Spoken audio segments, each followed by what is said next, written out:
Raider Nation, what's going on? It's Mitchell Renz here, host of the Raiders Report. And coming up on today's show, we're going to be looking at the best value NFL free agents at each position for the silver and black. I know that the Raiders have right now somewhere around $100 million in salary cap, and I know the salary cap continues to go up. But the way good teams are built is you go out and you find a few cornerstone building block players and you spend big, and then you take that other money and you use that and you allocate that to build depth on a lot of positions. For a Raiders team that's got a brand new regime and 27, 28 free agents hitting that open market, we have a lot of holes that need to be filled. So today, I'm filling some holes. So here's what we need to do. You got to go out. You got to find players of value. If you're somebody that, I don't care if you are a billionaire. I don't care if you have all the money in the world. Sometimes I think the richest people are the smartest people because they spend their money on things that they need. These players down below are going to fill needs, and we're going to be able to put them,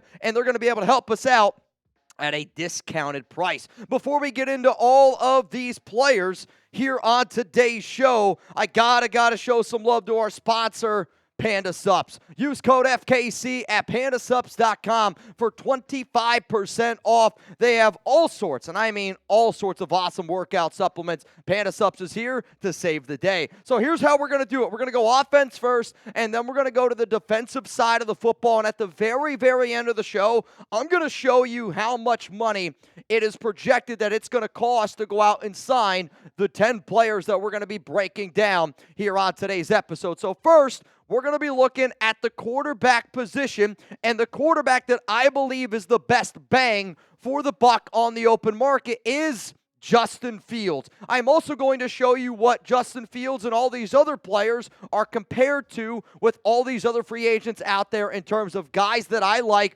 for the Las Vegas Raiders. The reason why I'll say Justin Fields is the best value quarterback is because I believe in Chip Kelly. I believe in Pete Carroll. I believe in Tom Brady. I believe in John Spytek. And I really do think that no matter what quarterback that you bring in, I can make an argument that they're going to have almost a career year, maybe outside of Sam Darnold. But Justin Fields, when you look at his ability to throw the football and his ability to run, you can't find a better option at the price tag. You just simply can't. You can't find somebody that's won the amount of games that he's won recently. You can't find the dual threat ability. And I made a video, and there's over 300,000 views on it on Instagram, Twitter at Mitchell Renz 365. And I said, Chip Kelly is the perfect offensive coordinator to fix Justin Fields. Fields also is only 25 years old. He's going to be 26 in a few weeks.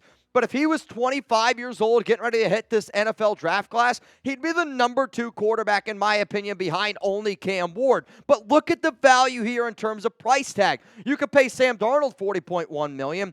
Also, all of these values are via Spotrac. Every single number you see here on today's show is from Spotrac. You could pay Russell Wilson $38.7, Justin Fields $6.4, Marcus Mariota $4.2, Zach Wilson $3.3. I'll admit, I think you're still going to have to pay Justin Fields still around that $10 million figure, but still, even Fields at $10 million compared to Sam Darnold or Russell Wilson, no matter what quarterback the Raiders bring in, it's going to be at a risk. So if I'm going to take a little bit of a risk, I want there to be a little bit of a price discount, and you can't deny that Justin Fields is a freakazoid in terms of an athlete. Also, he's been able to win football games his last 12 starts. He is 8-4 in his last 12 starts because oftentimes people are like, oh, this guy got benched. He didn't really get benched. They went out, they had Russell Wilson, and Mike Tomlin wanted to roll with Russell Wilson. But you saw the way that Steelers team started to struggle down the stretch. They didn't really have as many of those struggles as they did with Fields. My number one concern with Justin is his inability to throw the ball down the field. Maybe it can get better. I don't know if it can. But what I do like is taking the chance because I believe in Chip Kelly, and I do think that Justin Fields is an absolute Ferrari. You just got to find somebody that knows how to drive it. Let's go to the running back position in terms of who do I think is the best value running back on the open market. And I'm going to go with running back Aaron Jones. I like Aaron Jones a lot. And I think that he's a solid running back. He's a reliable running back from top to bottom. He had 255 carries last season, 1,138 yards, and 5 touchdowns. He showed that he still has a little bit of juice left in the tank. He signed a 1-year, $7 million deal last season for the Minnesota Vikings. And the way that I also look at Aaron Jones is the Raiders have got to be doing a lot of homework on Sam Darnold, right? At least they better be with all the reports that are coming out. If they're watching all that tape on Sam Darnold, how do you not watch the tape on Aaron Jones? Because when you watch Jones, look at that game that he had in the playoffs last, 2 seasons ago against the Dallas Cowboys, was playing incredible football. Then he had a pretty damn solid year this past year in Minnesota, and according to Spotrac, it's only going to cost you $5.6 million. He played in all 17 games 2 of the last 3 seasons, and he is a reliable runner between the tackles. And he can catch the football, which is going to be really important to do in the offense that the Raiders are incorporating. Also, by not overspending at the running back position, because to me, in free agency, I'm really only looking at Aaron Jones or Najee Harris, and I would use both of those running backs as a potential bridge, because when you look at how great this running back class is in the NFL draft, you go out and you sign an Aaron Jones, and then you go out and you potentially draft a running back. But right now, I would say consensus, the top 3 backs are this: Najee Harris, Aaron Jones, J.K. Dobbins. Dobbins is cheaper at 4.2, and if you told me that all 3 of these running backs are going to play 17 games, I'll take J.K. Dobbins. I get he was good this past year for the Chargers, but he's the one that I believe has the number 1 biggest injury risk, so that takes that off the board. Then if all I'm looking at is a running back that I realistically only need on a 1, maybe 2-year deal, I'm going to go with Aaron Jones because he's half the price of Najee Harris. Because of that, Aaron Jones is the best value running back that the Raiders could get. Let's go to the next position coming up here, and we're going to be looking at the wide receiver spot. And the name that I'm going to throw out here is going to surprise some people, because it's not a big-name guy. I'm looking at best value, and I would say, because I know the Raiders want to run the rock, the best value free agent wide receiver is Mack flippin' Hollins. Go back, you watch the Buffalo Bills at the end of the season last season. Sounded weird. But when they needed a big first down, when they needed a field stretcher, Josh Allen was finding Mack Hollins, and he is as physical as they come. I know he doesn't wear shoes. I know he's a little bit of a weirdo, but I kind of like that mentality in my, let's just call him, third wide receiver. You put Mack Hollins out on the field, and you allow him to stretch the field. Jacoby's still your top receiver. You still got Brock Bowers. This also allows a guy like Trey Tucker to get it going. But you can still then, on top of that, draft a receiver to play some up there, just whether it's maybe in the top 3, top 4 rounds, you can do it. He's a great blocker. He offers that downfield speed, which is what's really going to be critical in a Chip Kelly offense. If you go out and you sign Justin Fields, the Raiders should be banned from the NFL if they don't try to target Mack Hollins or another player that we're going to discuss here in a moment. He's one of the best special teams gunners that there is in the league, and at $2.4 million, the Raiders need some extra wide receiver depth. If he's your wide receiver 4, wide receiver 3 at 31 years old, again, he's going to go out there and he's going to do the dirty work, and sometimes you need a receiver that's going to go out there and do the dirty work. So when you compare that to the other top wide receivers on the market that I view for the Raiders, T. Higgins is the top guy. He's $25.4 million. Chris Godwin, $22.5. If you're okay spending over $20 million, I'm okay going out and getting Godwin. Keenan Allen's got a lot of connections with Chris Beatty, the Raiders wide receiver coach. Mike Williams also has connections with Chris Beatty at 4.2. Nick Westbrook is 27. If you want a younger version of Mack Hollins that I don't think is as athletic as Hollins, but still can go out there and block, had 8 touchdowns last season, good red zone option, Nick Westbrook is also somebody that I would consider at $3.9 million. Here's the thing. The Raiders are going to be aggressive, and they're going to be spending a lot of money this offseason. You can guarantee it, and we already know. But are the Raiders going to spend more money on offense, or are they going to spend more money on the defensive side of the football? This is going to be the pinned comment here on today's show. You're about to get hit with a YouTube ad break. While that ad is playing, I want you to scroll on down, and I want you to give me your answer. Are they going to spend more on offense or defense in free agency? I'm going to go with the Raiders are going to spend more money on offense in free agency this offseason simply because of the quarterback position, the offensive line, and they need to get the offense going. I do also think that they're going to try to re-sign some of these dudes, which you're going to be able to get at a little bit more of a discounted price, if you will, with Patrick Graham, Rob Leonard. It's also a star-studded defensive class, and that's kind of where I'm hoping that they look in terms of like the draft is a little bit more on the defensive side of the football. Let's go to the next position here for the Raiders, tight end. You already got Brock Bowers, you got Michael Mayer, but you are losing Harrison Bryant. So in my mind, I am looking for a tight end 3. And the tight end 3 that I thought had the most value for this current regime, and you got to get this jersey, by the way, in Vegas. Give me a little Mo Alie-Cox, and I get it. He's up there in age, former basketball player, good red zone option at 6'5", 200 and basically 70 pounds. You're not adding Mo Alie-Cox to catch the football.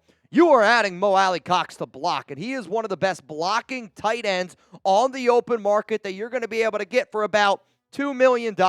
If I'm going to go out and sign another tight end, it's not to take away from Brock Bowers. It's not to take away from Michael Mayer. If we only target our tight end position 200 times, I want 150 of those mother effers to go to Bowers, and I want 50 of those to go to Michael Mayer. I don't give a shit if Mo Alie-Cox doesn't catch a single football. He's on the field to block. He is one of the only tight ends that had a above 64 overall PFF grade for pass blocking and run blocking. That's where I want him. I want him in there for the blocking situations. You want to put 12 personnel out there and you want to run the football? Well, hey, you can run behind Mo Alie-Cox. You need a big red zone option to throw one up to him once in a while? You go a little bit of Mo Alie-Cox. Let's go to the offensive line coming up next here on the show. And I combined offensive guard, offensive tackles. I combined it all to make this show run. Offensive line, the best bang for your buck guy, it's Mekhi Becton. I said multiple times this offseason, the number one positions I'm okay overspending, it's in the trenches.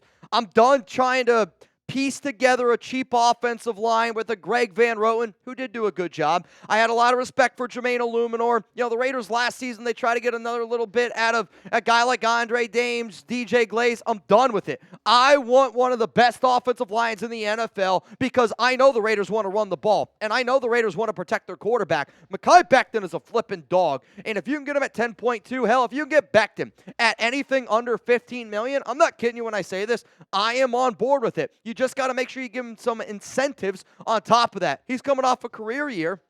I think he's a perfect fit in what Kelly's going to want to do. And if the Raiders want to run the football, you put Mekhi Becton next to JPJ, and that's a defensive tackle's nightmare because those two guys are going to beat the shit out of you for 4 straight quarters. If you believe football games are won in the trenches, then let's go out and spend a little bit of money. And I wanted to show you guys just some other examples of some other guards, and then maybe the top tackle on the market, Ronnie Stanley, is at 20.7.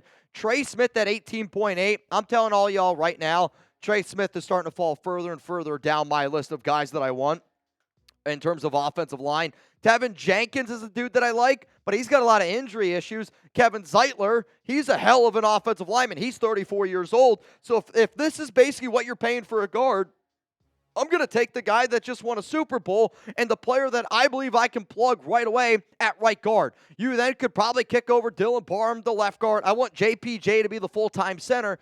Then you might be able to find a tackle in the draft. There's a lot of good offensive linemen. Mekhi Becton is where I'm going to be spending my money. So on the offensive side of the football, these to me are your best bang for your buck free agents that the Raiders could be looking at. Fields, Aaron Jones, Mack Hollins, Mo Alie-Cox, and Mekhi Becton. But you know what? We're only halfway through. Before we get into the defensive side of the football, huge shout out to our sponsor here, Panda Sups. The products that I use every single day. I use every single day their protein, which I recommend you guys go try out. Their creatine, which I'm not going to lie, Murbad, if you're watching, I'm about to run out if you want to hook me up. I need some extra creatine. I use their pre-workout. Alex loves their greens, and I only say that because I like sweet. Their protein is a little bit too sweet for Alex. She likes the vanilla. That one's not as sweet as like some of the other ones out there, but Alex loves the greens. I use the Sleepy all the time when I'm trying to get a good night's rest, but some of their new products that they just launched, this brand new fat burner, it's powerful. So I recommend maybe doing like a quarter of a scoop, a half a scoop, but you will lose weight. Any type of pre-workout to get the most out of your workout. And then when you do work out, like think about how hard it is sometimes to go get that workout in. When you're done, you might as well take care of your body the best way humanly possible, and that's doing some BCAAs, that's taking some of the protein. That way, when you get done working out, you're not sore and you're not feeling like a piece of crap after that workout. So, huge shout out to pandasups.com. Also, if anybody spends over $100, when you use code FKC, they're also going to throw in this bag and that shaker. No additional cost. But you have to be in the United States in order to get that deal. Let's go now to the defensive side of the football, and we are live right now. It is my birthday special. I believe my dad just got here, so that's why if you could text somebody to let him in. Let's go to the edge position now here on this one. And this is, again, I'm not afraid to spend money on edge. I'm not afraid to spend money on defensive tackle because I know what Patrick Mahomes and every quarterback, even Tom Brady's kryptonite was. If you can get pressure by bringing 4, you're going to have a lot of success. So the name that I believe is the best value free agent out there, this might surprise you, is Chaisson. And I'm going to go with Chaisson because he's only 25, 26 years old, coming off a career best year with Rob Leonard, had 5 sacks, was a former first-round pick, so you know he's got some upside. But the reason why I'm going to put Chaisson here, it's because if it was up to me, I'm going to go out and I'm going to add a big-name edge. I want a Josh Sweat. I want somebody that I'm okay paying $17, $18, $19, $20 million to, put them on the other side, but then I also want at least another edge next to them. For me, if we're going to lose Malcolm Koonce and Chaisson, how can we bring back, in a sense, like both of those players? If you told me I got to pay Josh Sweat $20 million and I got to go pay Chaisson 3.4, it's easy money. I also think it's easy money because the short sample size of how much better Chaisson was the moment he stepped into Vegas compared to the end of the season, we got to be honest with ourselves. He was much better of a player, and he looked like a lot different of a player. I don't know if he's ever going to be that first-round type of talent, but if you give Chaisson an entire offseason to work with Rob Leonard and he gets better and better, I think that you could have a player that could get 7 to 8 sacks this upcoming season. Here are some other, though, top edges for the Raiders that, again, I want them to go out and sign a top guy like Josh Sweat. Malcolm Koonce's value is $20 million. I don't think it's going to be anywhere near that. I'm going to just say he's going to be somewhere around 12 to 11 mil. But you could look at an Azeez Ojulari, a Chaisson at 3.4, a Joseph Asai. He was an edge who kind of reminded me, honestly, of Azeez that I liked a lot. Joseph, I thought, would be a good pairing with Patrick Graham. Lorenzo Carter, he was a stud with Patrick Graham back in his New York Giant days. Fell off a cliff here a little bit for Atlanta. But go out and sign a Josh Sweat. Go out and get a Chaisson. Go out and sign a Joseph Asai. That's 3 solid edge rushers that you're going to be able to bring in at about $25 million. That's how good teams are made. It's winning in the trenches, being able to get after the quarterback. Let's then go to the middle guy in the middle. Weird. Defensive tackle. And this is a big one, and I'm not afraid to spend some money on this one either, but I love a lot of the defensive tackles in the draft. And there's also a player that I want the Raiders to bring back, and his name is Adam Butler. If you told me right now you can get Adam Butler back at $2.9 million, there's not a better defensive tackle on the market for the Raiders, coming off a career-high 65 tackles. And I actually think that he's not getting the love that he deserves because PFF, for whatever reason, doesn't appreciate what Adam Butler brings to the table. He was legitimately one of the most underappreciated Raiders and one of the most underappreciated players in the NFL last season. And what's great about him is he can get after the quarterback. He frees up Wilkins. He frees up Max Crosby. He frees up whoever that other edge rusher is. Maybe Tyree Wilson takes that next step. But Crosby wants chemistry. He's got chemistry with Wilkins. He's got chemistry with Crosby. He's got chemistry already with this coaching staff. At 30 years old, he's missed only 2 games in his 7-year career, and he had a career-high 65 tackles and 16 starts in 2024. If you want to look at some other position players at defensive tackle and how much it's going to cost, Calais Campbell, I almost thought about putting on this list because he is continuously a top 5 defensive tackle every single year, and because he's 38 years old, people just are afraid to pay him. Calais, I'd pay you that. Poona Ford at 3.5, I think is a good value. B.J. Hill, 9.0. To me, Adam Butler is almost just as good as what B.J. Hill is going to be able to give you, and you're getting it at a significantly discounted rate. We got 3 more positions to get to here on the Raiders Report for my best value free agents for Pete Carroll and John Spytek.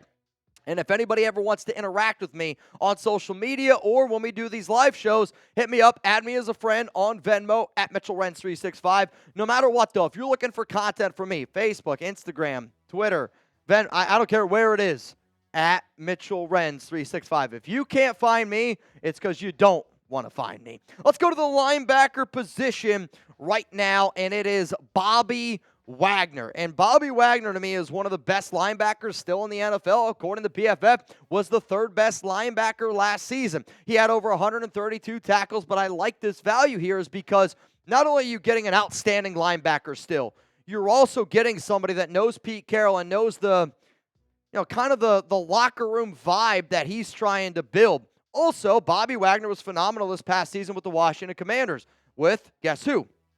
Dan Quinn. I almost said Gus Bradley. Dan Quinn was an old defensive coordinator underneath Pete Carroll. So in my mind, if Bobby Wagner can kind of still play at a high level in that regime, why is he not going to be able to play at a high level with our regime? Over 100 tackles in every year of his 13-year career.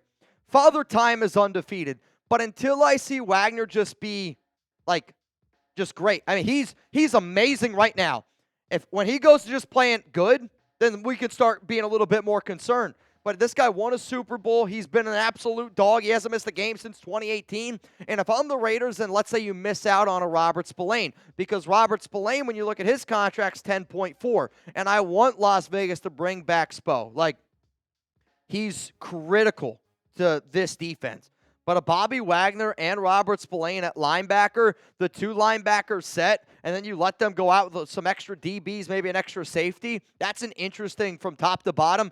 Jamian Sherwood is also another player that he was a safety converted to linebacker. Could be fun, little mix and match if they're looking for another Cam Chancellor. Let's go to the cornerback position here on the show, and I'm going to go with a D.J. Reed. Hang on, I need a quick little sip here of water. And I'm going to go with D.J. Reed, and I'm okay spending a little bit extra money at the cornerback position because this is a big-time need for the Raiders. But I also look at it as 2 for the price of 1. Mitch, what do you mean by that? The Raiders are going to move on more than likely from Jack Jones, and right now Nate Hobbs is on the open market. D.J. Reed could play on the outside. D.J. Reed could play on the inside, and the fact that you're able to do that at the price of just one player, I like that a lot. He also played underneath Pete Carroll from 2020 to 2021. And yes, $14.7 million is a little bit more than what I'm spending at some of these other positions. But then also when you look at the quality of cornerback for what you're going to pay, I don't want to pay a type of corner $7 to $8 million. I'd rather spend that extra money and get a reliable corner in D.J. Reed. I mean, look at some of these prices for some of these top guys out on the market. Carlton Davis is a stud, but he hasn't been able to stay healthy. Paulson Adebo, I do think fits with our new cornerback coach, but he's a little bit up there in price. Excuse me. Nate Hobbs at $2.9 million. I just imagine Nate's going to get more than that. I mean, sure, if you told me right now I can get Nate Hobbs for $2.9 million, I would take that in a heartbeat, but D.J. Reed is a good corner, and it's a good value considering what some of these other players could potentially get on the open market. Now let's go to safety, and this is another one that I was trying to figure out where to go, and I know the Raiders are going to be without Trevon Merrick, without Marcus Epps. To me, the safety that I like the most, and for some of the same reasons that I mentioned in there with Bobby Wagner, it's Jeremy Chinn. And Chinn this past season played with the Washington Commanders in a Dan Quinn style of defense. And I know how critical having the right safety is in a Dan Quinn defense, but it's also very critical in Pete Carroll's defenses. It's also very critical in Patrick Graham's defenses. And one of my favorite players that I can remember in PG's defenses a few years ago was a Julian Love, a Jabril Peppers. And I think that Jeremy Chinn could kind of be that style of player who's physical, can play up near the box. He can drop back. I would rather Trevon Merrick probably be that role where you find a little bit more of a true center field safety. But the versatility that Chinn's going to be able to give you, and he had a pretty solid year last season with Washington with over 117 tackles. That Swiss Army knife is why you go out and get him, and you're going to be able to get him at $6.1 million. For anybody that liked Marcus Epps, you would also like what Jeremy Chinn's going to be able to bring to the table. Chinn's a bigger player than what Epps was, but the physicality and that style is what he's going to be able to bring, and he's going to try to go out there and set the tone. So here one more time are my best value free agents for the Las Vegas Raiders, and if you take all these contracts according to Spotrac, it's going to put you at 60.9, it's almost nice, amount of money. But at 60.9 million, think about how many of these players are solid players for overall depth, and a lot of these guys also could be potential starters for this team. So hypothetically, if the Raiders right now have about $100 million in salary cap space, I also did an entire video, and that video, if you haven't seen it yet, is very realistic on how Las Vegas can create $40 million in salary cap space. So you would be able to do another $40 million after that $60 million, and you could still have $80 million to spend in salary cap if you do those 10 players that I said that you should end up bringing in. Building depth is important, and I know the Raiders have a lot of money, but I don't want to just be going out there writing blank checks. I want to go out and find good value players to build this team from top to bottom.